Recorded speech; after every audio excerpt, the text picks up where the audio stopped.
What's up, and welcome to another edition of the Breakdown. As you can see, you got me and Lala in here tonight. Lala, how you doing? I'm good. How are you? I am well. How you feel? What's been going on? You I'm said you good. I'm doing pretty good. you said you tired. I'm I'm tired tired. too. I had a long day, so I'll tell you about my day. So this morning, I get up to go to the doctor. For some reason, they want to make my appointment at 8 o'clock in the morning. This is Mhm. for everybody's health wise. And there's a history of high blood pressure in my family. So I go to the doctor, and as usual, they take your temp and everything. And as soon as she took my temp, she was like, wait, let me go see what the doctor wants to do because your blood pressure is high. It Mhm. was like 200 over 100 or something. I'm like, what? Oh, great. Because usually that means I got to sit in the back for an hour or so to get my temperature, my blood pressure to come down. Um, So I'm already frustrated. Like, she comes back and she was like, "Nope."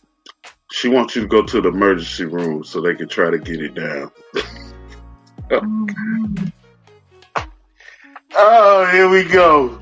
This is how my day starting. It's 8 o'clock this morning. I said, That's a lot. So I go to the emergency room. It's lowered by the time I get over there. So they was like, it's not where it needs to be, but it's come down. It's getting Went better. down about 30 points, 40. Hmm. Uh, yeah, so the nurse was telling me, the nurse was telling me, she was like, there's really nothing we can do. Um, they don't like to push it down because if they do that, it might cause a stroke, heart attack, whatever the case may be. Right.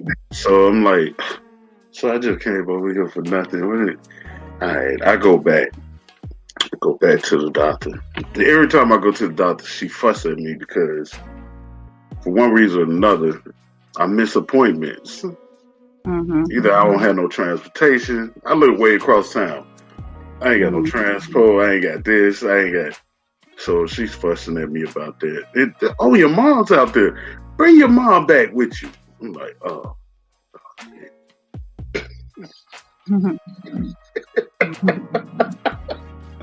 So yeah, that's how my day started, and it's just been That's a lot. all day. Yeah, I needed a minute. That's why. That's what I Do was you trying to have go. do you have a cup at home that you can check it? My mom has one. She gonna bring it over here. She was like, I do have one. You can check it on the regular and this and that. Well, I've been needing that. I was doing better, honestly. Hmm. Um, actually, so much better to the fact to where uh they was getting my blood pressure down to the regular. It was going down, and I was going to doctor appointments on the regular. But Hmm. then situations happen, and life, and Yeah. I'm missing appointments and this and that. Yeah, I thought it had been a few months that I ain't been there. Hmm. She came back, and uh, so who you telling it's been a couple months? You know the last time you came here? It's been almost a year. Oh wow. That Yeah. ain't funny. That ain't no playing matter. I'm like, No, oh, you need to do better. I got You need to something do better, better. You man. need to drink more I got water and cut your salt intake. I have been, and I've been exercising. So my weight is coming down tremendously. The Just problem try to was, push as much water as you can. I tried to go to work, you know, because I've been frustrated. I'm trying to get a job, and while I'm at it, ain't happening. And Hmm. I don't know if it was standing on the floor because they put a Pizza Hut in a truck stop, and that's where I was at. My Okay. worked there 4 days, all gravy. That fifth day, my foot swole up so big, Mm. my right foot. to where I couldn't even walk on it. I couldn't even step on it. I was walking on the side of my foot. I was in so much pain. I thought I had broke something or something crazy going on. And finally, it went down. It took a minute for it to go down, but it finally went down and everything. So I found out that I still have my job in the ATL. Well, so everybody's been wondering, why are you trying to get back to Atlanta? What is going on? I can't find work here. And the money that I would be making on this job, I've never made in my life. Well, that's good. So yeah, I'm trying to hurry. So I'm waiting for my STEMI to come back. Cause we get a STEMI this time. Hey, y'all don't even know the struggle, man. It's been rough not having work, being behind, and I'm an open book. So being behind on child support and all that, it's a lot of people that wasn't able to get this STEMI that's been coming out. This last time, our president changed some stuff to where prisoners are getting them. Me and Cal was talking about it on the Man Cave. The prisoners are getting a STEMI.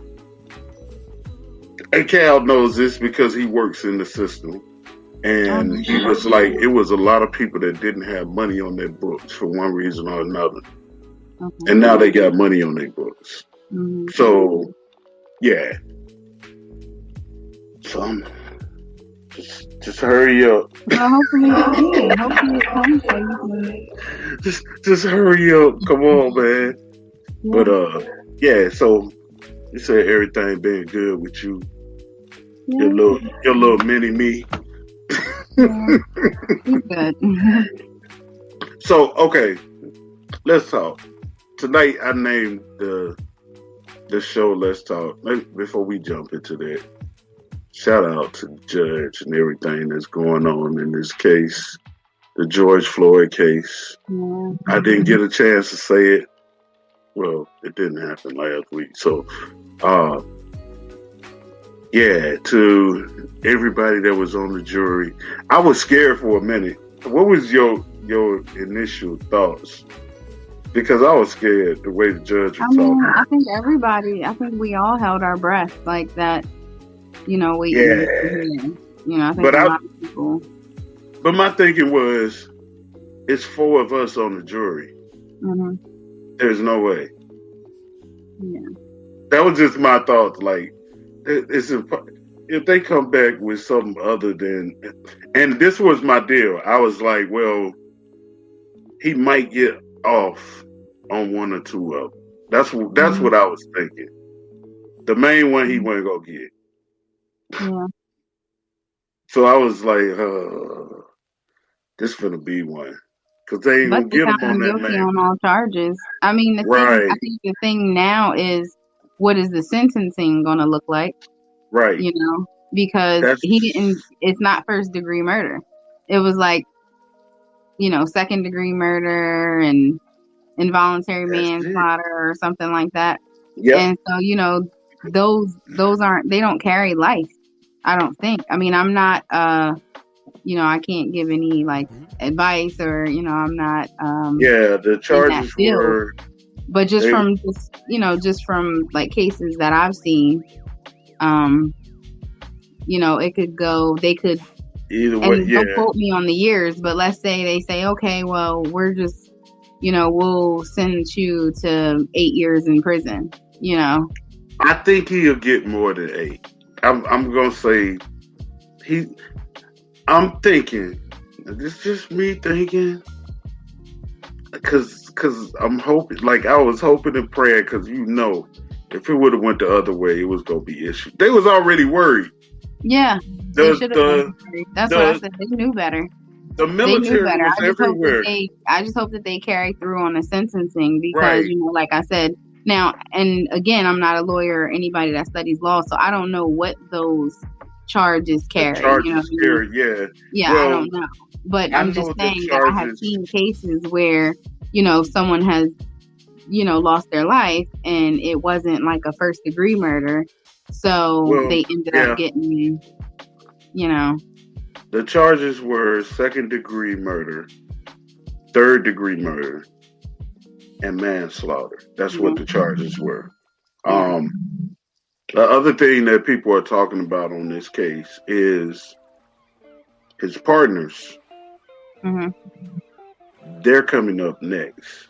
What they're thinking, a lot of people are saying, those in the court field and law enforcement, different ones are saying that they feel because of the extreme, him being found guilty on all three of these charges, they're going to throw themselves on the mercy of the court. They're just gonna give themselves up. Like, yo. Yeah. That's what they're saying. That's what I keep hearing from these different ones that work in these areas. I just feel like this is what's going to happen. Now, one thing that I did see, and we had a police officer who came on our show when a lot of these killings was going on, and she basically said she was tired of it going on.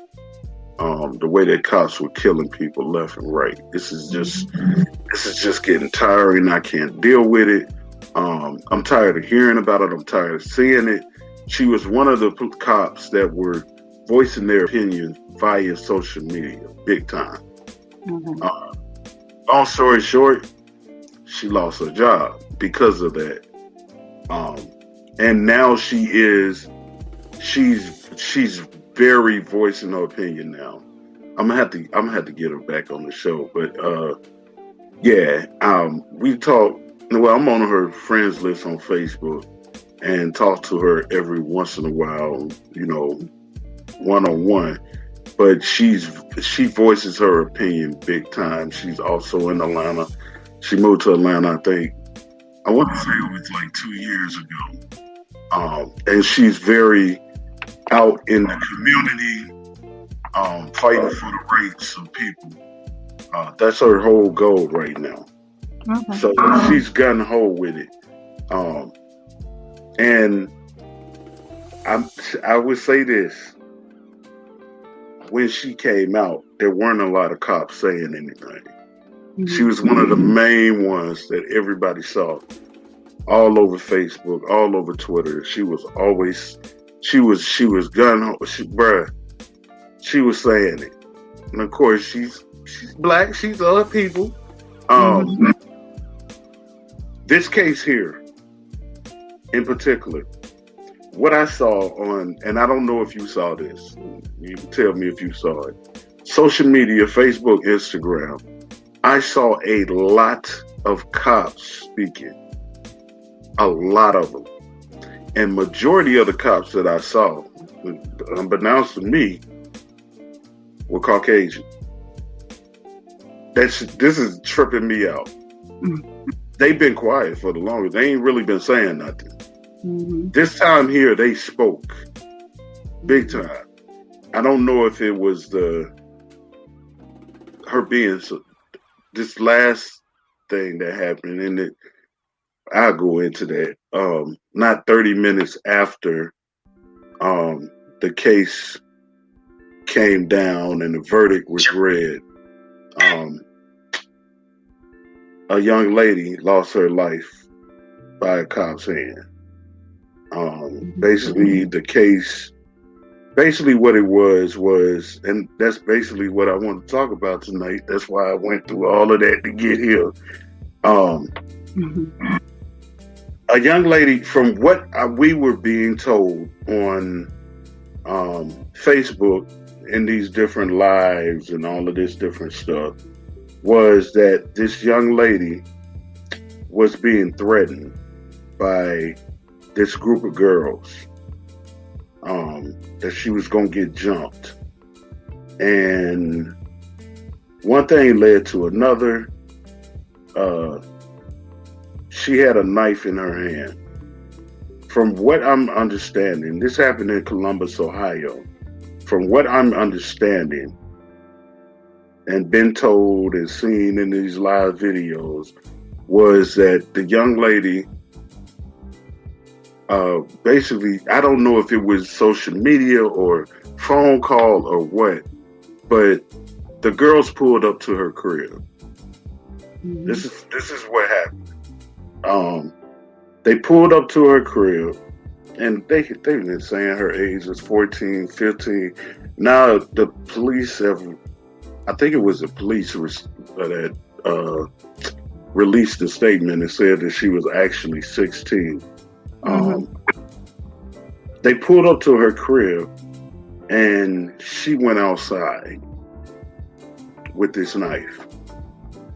In Ohio, I don't know where it is, where you is, but Ohio has a stand your ground law. They just, I want to say they increased it. I want to say it was like a year ago. Okay. But their law basically is that you can stand your ground as long as you're in your house or in your car. Anywhere else, you can't do it. She came out of her house. She was outside of her house. She was not on the inside of her house. That's the whole thing. Another thing, and me and a preacher, Dr. Lewis, shout out to Dr. Lewis because he watches the show every once in a while. But Dr. Lewis is in Ohio. He served on the law enforcement. Dang, I can't remember how long he said, but it was quite a while that he was on law enforcement. They're trained to basically, when people have knives, they have gun, extreme measures, they shoot first, ask questions later. I'm going to be honest with you. In security, in armed security, we're trained that way. Right. We basically train the same way. He said that's totally different. We had a conversation the other night. He said that case is completely different. He's black. He said it's different because she had a knife in her hand. If she wouldn't have had that knife. It is totally different, but it's still not justified. And that's what I said. Because if it was them, they wouldn't have shot that girl.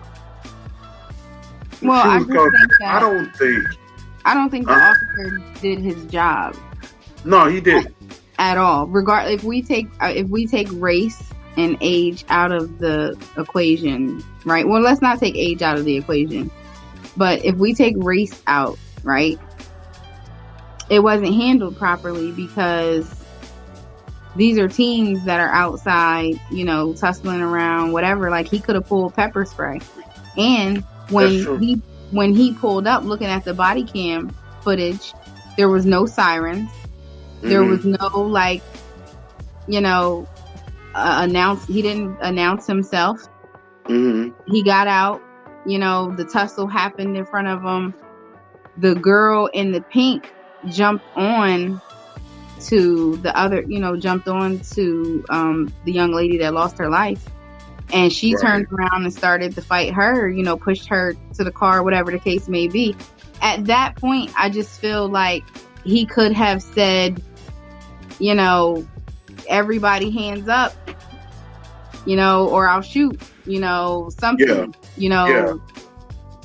police, put your hands up. Something he could have, and if he felt he didn't have time to announce that, he could have pulled pepper spray. I mean, there was no gun. There wouldn't have been, and she had like a little butter. I mean, it was like a little steak knife. Did you hear what he said though? He said, "Stand down." No, as far as you just brought that up, the pepper spray and the gun. He grabbed the wrong one. This is what they're saying. He meant to grab his pepper spray. No, he didn't, because he had his hand, and there's no way. We know that. Yeah, there's no way. And I know, I know the weight of pepper no spray and a gun is completely different. There's but no way. What I'm hearing, when he pulled his gun out, he paused because you can see him pulling his gun out, and he's like over this way, and then he aims it, and you shot 4 times. There's no way. I'm hearing all kind of stuff. Need to pull the gun, there would have only been one shot. You know what I mean? Because it would have been like, oh shoot, after the first shot. No, you shot 4 times. And I think the other thing too that like bothered me is that who heard him say stand down? We heard him say stand down on the body cam, but he was not yelling. Yeah, he wasn't. He wasn't yelling. In the midst of that commotion, who heard him say stand down? And it was like stand down, pow, pow, pow, pow. You know what I mean? It wasn't like stand down, stand down. You know, where me was and Cal, like he didn't even attempt to de-escalate the situation. Me and Cal talked about it. The kicker for me personally, I have a daughter around that age. Mm-hmm. That's the kicker for me. Yeah. And I couldn't imagine getting that phone call. I can't even, like Cal said. Cal said it the other night. Here's the thing. So apparently, and this was something that I saw, the sister, and I don't want to say her name because I don't want to mess it up. That's why I don't want to be disrespectful. Wait. My bad. I don't mean to interrupt you. Shaquita, one of our listeners, just said one of these women that was attacking her was a grown woman. Did you hear that? Yeah, so that's what I was getting ready to say. So the sister of the young lady who lost her life was on live and said that the lady in the pink is grown, and she is a previous foster child to the foster parents of her sister. So apparently the young lady that lost her life was in foster care or something. She was. This was her foster home, and they're saying that the foster mom called the girl in pink, who was one of her previous foster daughters, over there to fight her. Now that's with the sister. That's with the older sister.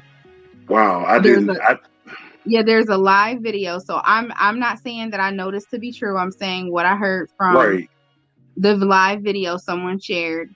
I'll tag you in it when I find it. I'll tag you in it. But I tried to share the sister was upset, and she was like screaming, and she was saying that, you know, her sister wouldn't hurt a fly, and that those girls had been bothering her for days before that, and that you know, she called the cops and told the cops that they were there trying to swoop her. Wow. And she said that they didn't come right away or something like that because they ended up calling the dad. Now, in the video, there's a man kicking the lady the girl that got pushed down to the ground. There's a guy who's kicking her. So I don't know who the guy is, if he was the real dad, you know, because she said that they ended up calling her real dad. So I don't know. Yeah, so I don't know what the truth is, you know, if any of that is true or, you know, whatever the case may be. But I just feel like the situation wasn't assessed properly. If we take race out of it, if this was a white cop pulling up on white people, if this was a black cop pulling up on... The only reason I say that is because this is the only reason I brought that up. How many times, and a lot of people have been sharing these videos lately, that we've seen Caucasians, young people, absolutely, with guns, not a knife. They have a gun. Guns. They just shot up the movie theater or the church or the. But they're taken down. But that's why I say, like, we know. Obviously, we know he pulled up. He had no regard for her life or anybody's lives out there, really, because if you think about it, the girl in the pink could have got hit. He just pulled the gun out, you know what I mean, and started shooting. And that's what tells you that he was shooting to kill. The first live I saw. Yeah, like you had to be shooting to kill because you were precise with that. That's what you were trained to do. The young lady that I saw, the first, because you knew you weren't going to hit the girl in the pink. You know what I mean? But like, if we're being technical here, she could have gotten hit. Like, he was careless all the way around. So we know that race absolutely plays a part because he didn't have any regard for any of them out there, right? But I'm just saying, if we take that away, Black people would be upset right now if this was a Black officer that made the same mistake. You see what I'm saying? Because you didn't do your job, whether race is a factor or not. You did not do your job. There's plenty of protocols there that had to have been skipped because, like I said, who heard him say stand down? We did on the body because we can hear it because it's close. Yeah, he was, and he said it quickly, like you said. It was barely a command. You know what I mean? Like, so that's what I'm saying. Like, there's no way around this. He did not do his job. He didn't try to de-escalate the situation, and pepper spray should have absolutely been used. Yes, there was a knife, a steak knife involved. It's not like it was a machete or whatever. But he didn't. The first live I seen, the young lady was saying that they pulled up, and it happened so quick. Like there was no commands like that. Like. That's what she was saying. First, she was upset. When I first saw it, she was first upset because they had her laying on the ground and she had been on the ground for a minute. And she was extremely heated about this. And then she went in because she was talking to the people around her like we do. And they started talking about that part. And she was going ham. And next thing I know, I'm getting sent another video and another video and another video. I'm getting tagged in all kind of stuff. And I'm pretty sure it's because of they knew we was going to be talking about this. And or they knew that I do a podcast. And so that's another reason that I probably got tagged and sent so many videos that were live at the time. I know I had just got through watching the case, and I'm sitting there and I'm chilling, and I actually went into Clubhouse to talk for a minute because we was talking about the case and everything on one of the rooms. And somebody in the room said, "Oh my God, the police in Ohio just shot this young teenager." And I said, "What? Just now?" He was like, "Yeah." I said, "Hold on, I need to go check this out." So, of course, I jumped on Google, looking. And I was like, you know what? Let me see what's going on Facebook. Everybody live. I don't know how many lives I got sent. And I'm like, I know you were tagging me in a couple. Yeah, I was like, man, this is crazy. And then I remember Dr. Lewis, that I met him through Clubhouse, is in Ohio, and what he told us was, "I'm not ready to do this." And we was like, "What are you talking about?" Well, her family are members of my church. I'm gonna have to do this funeral. And I was like, oh, I didn't even know you knew her. He was like, "Yeah, I know her. I know the family. I know them." And he was saying how she was in the foster care system and different situations was going on and this and that. And he was like, "Man, that young lady had a hard life. She had a hard life. She was really going through it." And that kind of choked me up, like, man, because I'm thinking about my daughter at the same time. Like, this could be any young girl anywhere. And he's the one that said, "But she did it wrong. She messed up." And he said, if she would have just stayed in her house, because they have that rule there. As long as you're inside of your house or inside of your car, it's stand your ground. She was outside. I'm like, oh. And I don't wish that on nobody. Nobody had to fight. Yeah. But I mean, being she should have stayed inside until the cops came. We don't know. We don't know what happened. Yeah. You know, we don't know what happened. But we there's know a lot teenagers of things that she could have done or should have done. Yeah. You know, we don't know. Did she notice that? You know, obviously initially when her and the girl was tussling, her back was initially turned to the police car. You know, and then when she pushed the girl on the ground, I don't know that she ever turned around. I don't know, because then the girl with the pink on then jumped on her. Like you can see when the cop is turning back around on the slow motion video, you can see that she was pushing the girl in pink off of her. And then that's, you know, pushing her over to the car. So it's just like, yeah, should she have dropped the knife once she saw the cops and, you know, whatever? We don't know. Her adrenaline was probably rushing. They were still trying to fight her, even though the cops was there. You know, so it's like those are the details that we don't know. However, she didn't deserve to lose her life. I mean, no, I agree. You know, there was just no de-escalation, no nothing. And like I said, he wasn't yelling. He wasn't, you know, when he got out the car, he wasn't, you know, yelling police. You know, everybody put your hands up. Everybody separate. You know, something. Pull his. He should have had the pepper spray out because already, you know what I mean? Like, I mean, I don't know. I don't know. No, you're right though. I agree with you. I just feel like, you know, she didn't deserve to lose her life. And I felt the same way. And then, in talking to Dr. Lewis, we was talking about the training and all of that they go through. It's a split-second decision. I know what he's talking about. He's right. They're also taught, you know, tactics to de-escalate a situation, and they are. I mean, in a situation where something like that. Just like he said, they need more training. They need training. There's the last job that I tried to do here in security was an armed position. Mm-hmm. The trainer at the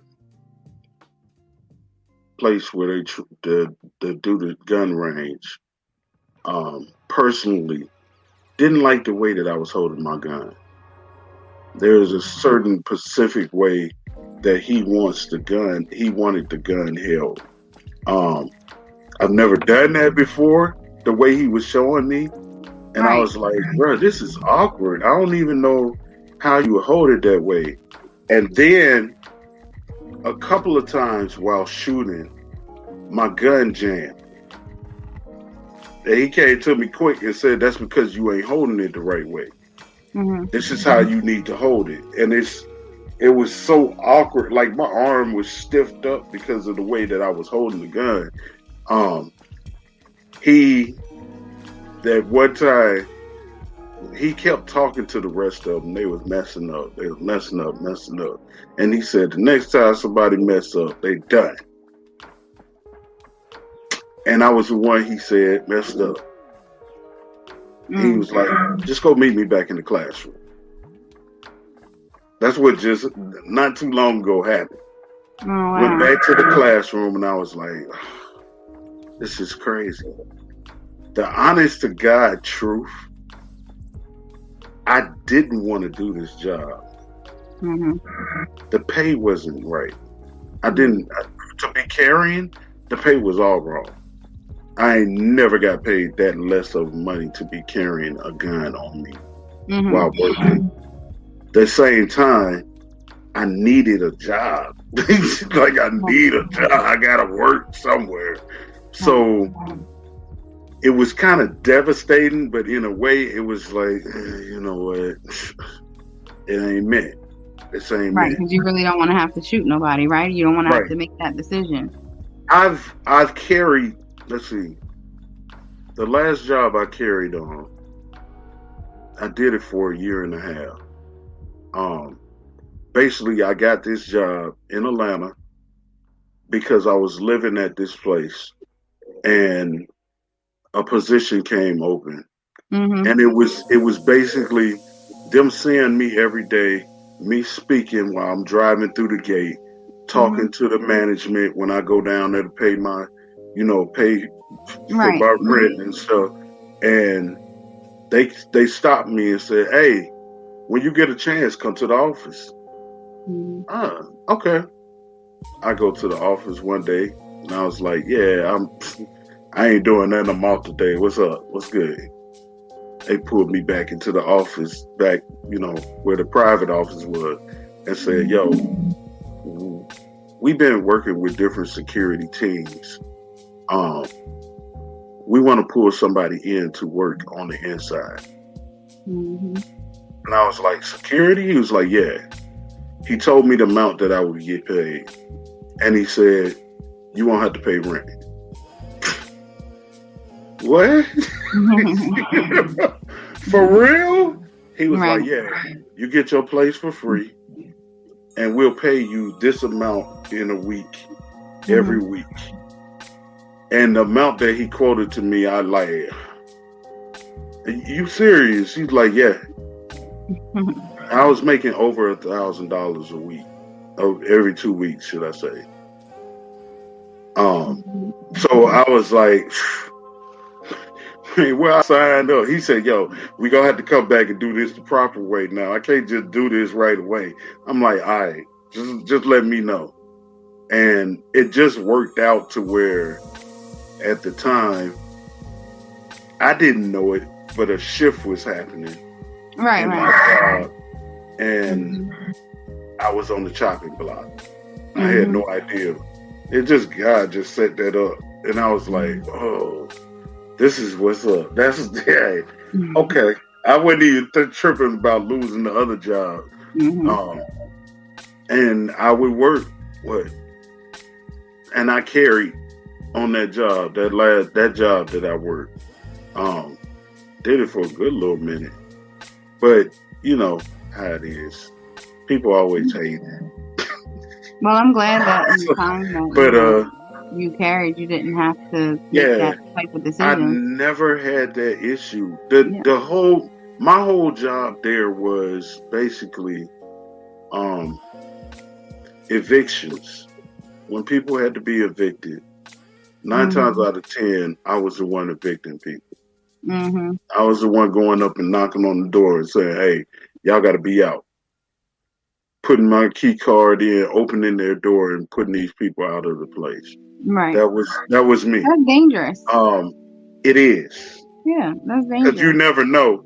And the kicker. And you got to think about protecting yourself because you never know, what you're going to walk into. So yeah, I can definitely understand you in that situation being a little like, hey, let me have my hand ready. You know what I mean? Like, let me be prepared. But I think that I think that that's just a different situation. Yeah, it's a different situation, but that's you know what I mean? That's the synopsis. Like when I'm trained.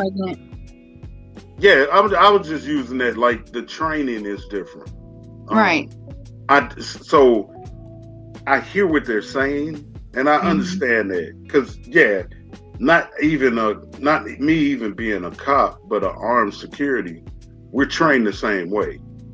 At the same time, you also got to use your discretion. So luckily for me, I've had some instances where I had to scuffle with some people, but my bouncer mentality kicked in. Right. My first instinct wasn't to grab my gun. Right. It was just like, "Yo, this person got to be out. Let me get them out." That was the whole thing. And I can't even remember a time where I even threatened somebody. And the easiest way to threaten somebody when you're armed is most holsters have a strap that goes over the gun, and you pop that strap.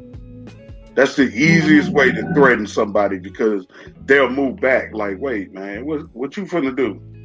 I've seen it done by partners I've been with or working with other people. I've never done it myself. I've never. It's just a lot of times, and I said it on Facebook, I felt like I was George Floyd. It could have been me because as a bouncer, which he was, worked in clubs and bouncing and all that kind of stuff. we never know when anyone is gonna come after us. I've been in a grocery store. Right hand of God, I've been in the grocery store and had people walk up on me and say, "Yo, you work at such and such club, right?" Like, yeah, I remember you. And at that instance, I'm going into my stance because I'm thinking I'm finna have to fight somebody. Yeah, you threw me out the club Friday. Right. And we tossed so many people, you don't even be remembering who is who. That's the issue. So for me, I felt that because I ain't even gonna lie. I worked with a lot of cops, especially in Atlanta. When I was working the different clubs in Atlanta, I worked with a lot of cops side by side. And the few times that I got stopped in my car, it just so happened it was by somebody that I knew working at the club. Oh, okay. Same thing happened with Floyd. They knew him because they worked at the club with him. They knew him. Oh, wow. If you go and look back at any of those statements or anything, they knew this man because they worked the club with him. And a lot of people were saying the same thing. And so that's my feelings. Like, man, it could have been me. The last major time that I got stopped by the cop in my car, I just got off work. I'll never forget it. I had my gun sitting in my passenger seat. I'll never forget it. It was sitting in my passenger seat because I'm figured, man, I'm tired. It's 4-something in the morning. I'm just going to the house. Boom. Unbeknownst to me, my tag light was out. And that's when I got stopped. Yeah. And the guy that stopped me said, "You know why I'm stopping you?" I'm like, "No, I have no idea." He said, "Your tag light is out." That's a no. You need to get that fixed. And he was finna let me go. And he said, "What? You got your gun on the seat? Dude, bruh. I'm so glad I know you and I know the type of person you are." And he was Caucasian. Yeah. He worked at the club with me. He said, "I'm so glad I know you and the type of person you are. Let me help you." And I said, what's up? He said, "Bro, you can't ride around in your car like that. No, you can't do that. Do you have a box or something in your trunk?" And I was like, "Yeah," because I had just got done moving. I said, "Yeah, I got like 2 boxes in my trunk." He said, "I'm gonna take your gun and I'm gonna put it in one of those boxes in your trunk. Pop your trunk." And I popped my trunk. He put it in the trunk, and he said, "You can get it out when you get to the house, but yeah, from now on, when you get off work, put that gun in your trunk, man, and let us know that it's in the car." I said, I definitely will. And I ain't had no issues. But seeing what happened, that was the first thing that went through my head. That could have been me because I carried my gun everywhere. I had a license to carry on my person at any time, anywhere. What was you going to say? No, I was going to say, you see how they did that, the military guy? Oh, you see that video? Yeah. Tell the audience what you're talking about. So, because I know they kind of like, what? I'm like not good with names. I can't remember his name, but it was he was in the army. He's in the military, and he was pulled over. I guess he was driving down the road, and so he drove. The cops were trying to pull him over, but he didn't pull over until he got to a gas station because he said he was, he was scared. Yeah, right? Yeah. So he pulled into the gas station, and I guess the cop was on go from the second that he got out, and he's like hollering and screaming. So when you're looking at the video, you can hardly, of course you know what he's saying, but when you put yourself in the moment, you're like, this man is hollering so loud that you can like really barely, being in that situation, we can hear him because it's the body cam. But Right. if you were there, like you couldn't make out what he was saying. Like you would really have to be listening hard to, make it out. He was screaming so loud. Mm-hmm. And he was just like, he was just being nasty to him. The guy had his hands out the window and he's yelling at him and he's telling him to get out the car. And the cop, the guy told him, like, honestly, I'm scared too. You know what I mean? And the cop's like, you should be. And you could tell that the other cop, he was more restrained. Yeah. No, he was like afraid for this man's life, and he kept standing in the way. Yeah. So where the cop kept the older cop with the body cam kept telling him, move out of the way, back up, then he's like, don't put your hand in there, and then you pepper sprayed him, and then you got him all distorted. You're like, get out the car. And then he was like, take your seatbelt off, and he's like, don't move, so now the guy's sitting there, and the other cop goes to like take his seatbelt off so he could get out the car.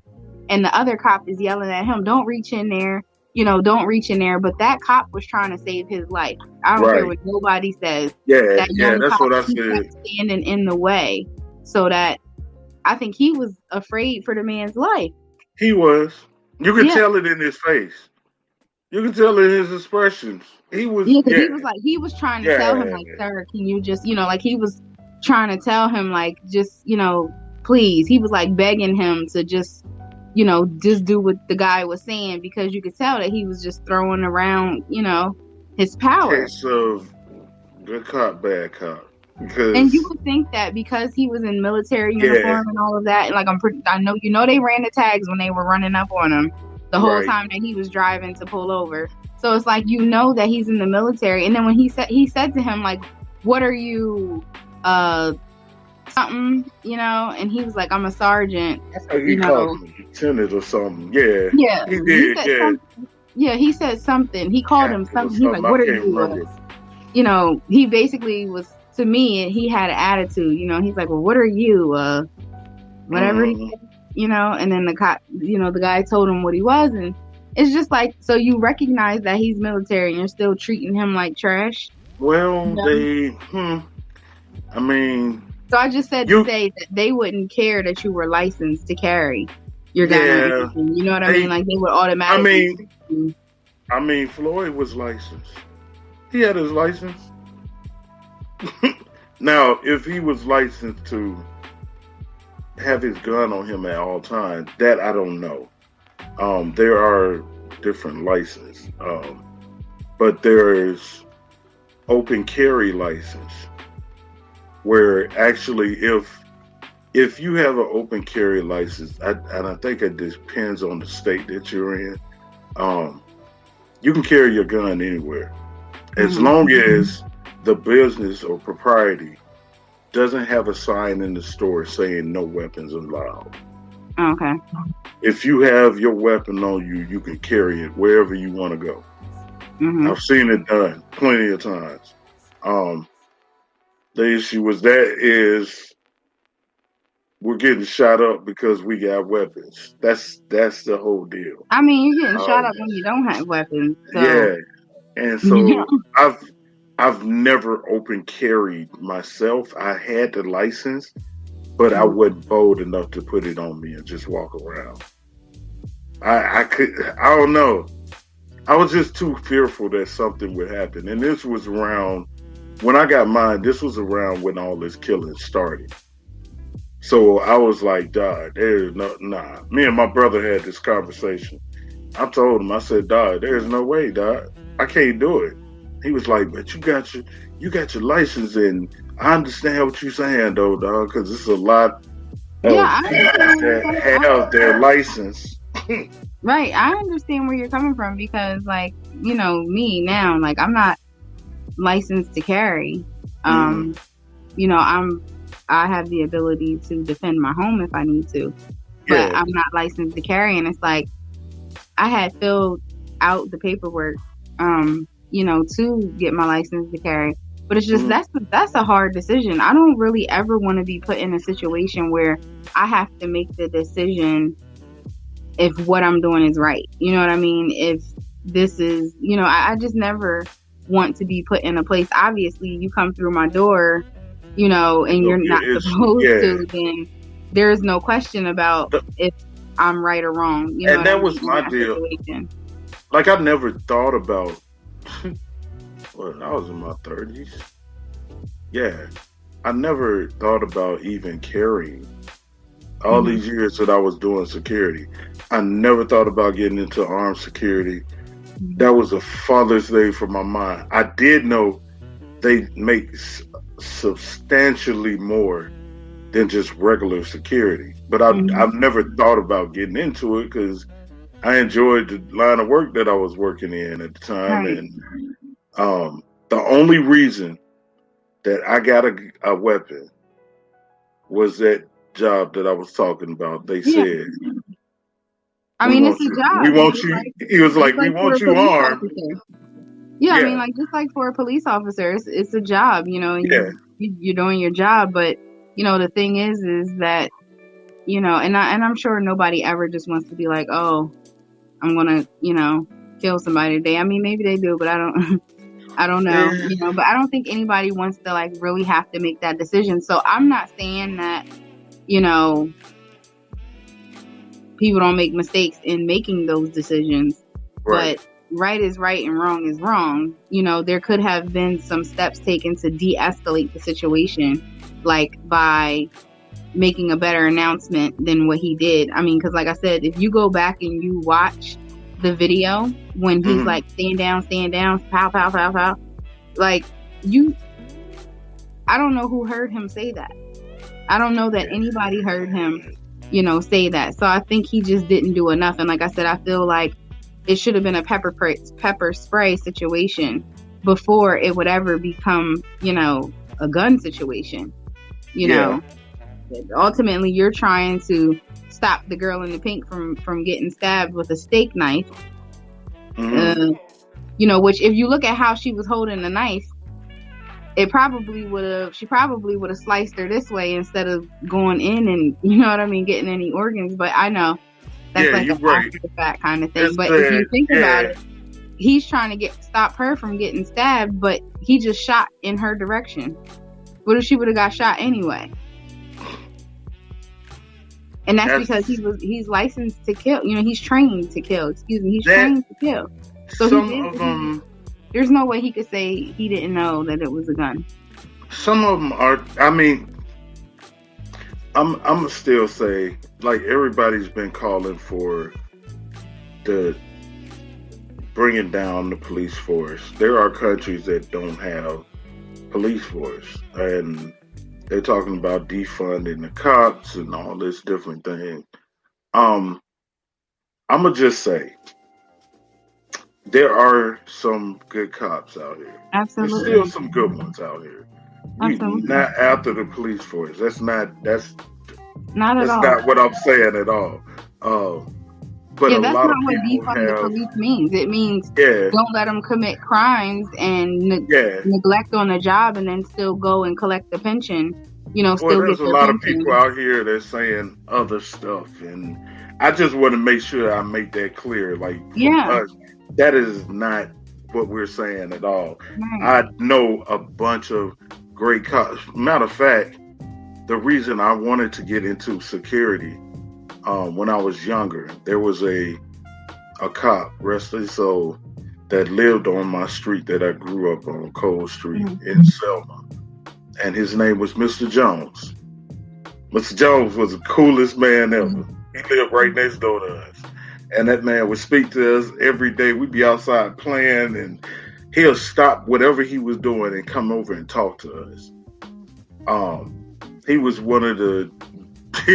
he was a good one, man. Mr. Jones was a good one. Anybody, Hollywood, that's what we called our neighborhood back in the day, that was from over there would tell you, Mr. Jones was a cool cat. He was laid back, did his job. He talked to us. He let us know what kind of work he did, what he had to do on his job. He was a very good man. That the reason why I didn't want to be a cop, but I did want to be in like security or something. That was my whole deal. Like, I want to be in security. And the first chance that I got, was actually a bouncing gig because bouncers don't have to be a certain age to bounce. I think it's like 18, 17, 18. Okay. And somebody told me like, yo, you can why don't you be a barback, blah blah blah. And I was like, I don't really want to do a barback. And one of the managers of the club that I used to go to came to me one day and said, yo, you ever thought of doing security, being a bouncer? You would be great as a bouncer. And I was like, why would you say that? Mm-hmm. And it was because of my size. They love guys with size. Mm-hmm. And they would, as soon as I got on, that's what they did. They stuck me at the door. Because I said it on my page on Facebook. We, as security and bouncers, we're the first face you see. Yeah. And we're the last face you see at the end of the night. Mm-hmm. When we get there, hey, how you doing? All right, let me see your ID. Boom, boom, pat down. All right, yeah, y'all have a good night. They go in, pay or whatever. At the end of the night, I hope y'all had fun, man. We'll see y'all tomorrow or next week or whatever the case may be. And you get used to them because you have your regulars that come all the time. It's the same people. And they know you by name because they've been coming for so long. They know you. If you missing, they be looking for you. Yo, where's such and such? I'm used to him doing the pat downs. What's going on?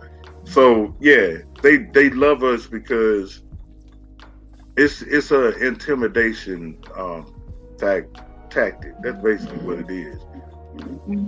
If guys see us at the door or women see us at the door and we see them a certain way and it's our discretion, especially if they're drunk or something, to let them in or to not let them in. If we notice they can't walk, yeah, they ain't coming in the club. And we enforce it. Yeah. So, yeah, I mean, it's good. It's definitely something good to have. Having, bouncers, having security is definitely good. I mean, I feel like it makes people, feel safer, in being able to go to, places like that and enjoy themselves. I believe that police are needed. We appreciate all of the good work that they do. All officers are not bad. Right. I know, plenty good officers. I think so. And I think some officers make mistakes. I mean, like anybody else, they make mistakes, and I don't think that is that. It's just, they've got to be held accountable because they are paid by the people to protect and serve. Yep, and I just brought that up because I wanted to shout out all the security, let alone in the United States, the bouncers all over the world that's doing a good job and they handle their business. Y'all keep it up, as well as the cops that's doing a good job. And it's the timing of this last one that got me. Yeah. It was the timing, like right after this verdict. 30. I said when I heard it, because somebody sent me a message and said, yo, did you hear about this? And I was like, nah. And then that's when all the videos start shooting into my inbox and stuff. And I was like, man, we can't even get 30 minutes. Yeah. That's the first thing I said. I was like, dang, we can't even have 30 minutes. This is crazy. So, I can't even imagine. I hope that the girls who came over there to fight her get some type of charges. I'm hoping so. I don't know what's going to happen. Of course, we will keep you informed. We're going to let you know. We find out anything, we will let you know. And if you're watching, if you see this, hear this, let us know. Hit us up. We got a Facebook on, our Facebook page is on Facebook. Our Facebook page is on Facebook. The Breakdown. The like so look at the like page. There's also a group. We have an Instagram. It's TDR_the_breakdown, one word, on Instagram. So if you want to get in touch with us that way, you can. I personally you know, what you got any last words you want to say, advice before we close out? No, I don't. I just hope. I mean, I guess I would just say, you know, there are a lot of people, online giving their opinion of the situation, and I think that it's okay to give an initial observation of what Mm-hmm. happened, but I think that we should not be, talking about this child, because let's not forget she was 16 She years is old. a child. Yeah. Let's not try to paint a bad image of her, um, just for the sake of saying, trying to say that the, officer was justified, or, whatever the case may be. We have to remember that we don't know all the details. We were not there. So I think that, it's hard when a family has to see such negative, comments and things about Right. their loved one that these people did not even know. I mean, I know that, firsthand, someone that I love was, murdered by her husband. And, people on like the husband's side, or, just random people that was reading, the news article, was just saying so Saying many so things. stuff.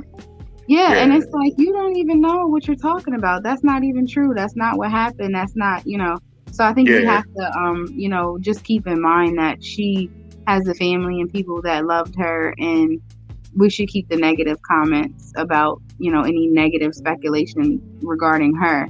We should just keep that to a minimum. Right. Right. I agree. I agree 110%. Yo, shout out to the people on my like page, the Jacob DJ favorite page. Um, I ain't know it, but I don't know if you saw it. I was fussing about my pages being locked up. I come to find out my like page is a high profile page. I didn't know this. Oh, The reason it's high profile is I have 15,000 followers. okay. And so Well, look at it you. was explained to me, like I didn't even know, because I don't be paying attention to stuff like that. Right. The likes and follows and all that. Apparently, uh, people have been catching up. They listening to the praise break. They listening to TDR breakdown. They listening to our shows and have been liking like pages and all that. So shout out to y'all. Forgive me for snapping. Because I didn't know. I didn't know what was going on. And the last time my page got locked up, they turned my pages into profile pages. They're still profile pages right now. But they let me know, yo, you need to authenticate this page so that we know that it's actually you and all this kind of. And I was flipping, like, man, let me in my page. I can't even post.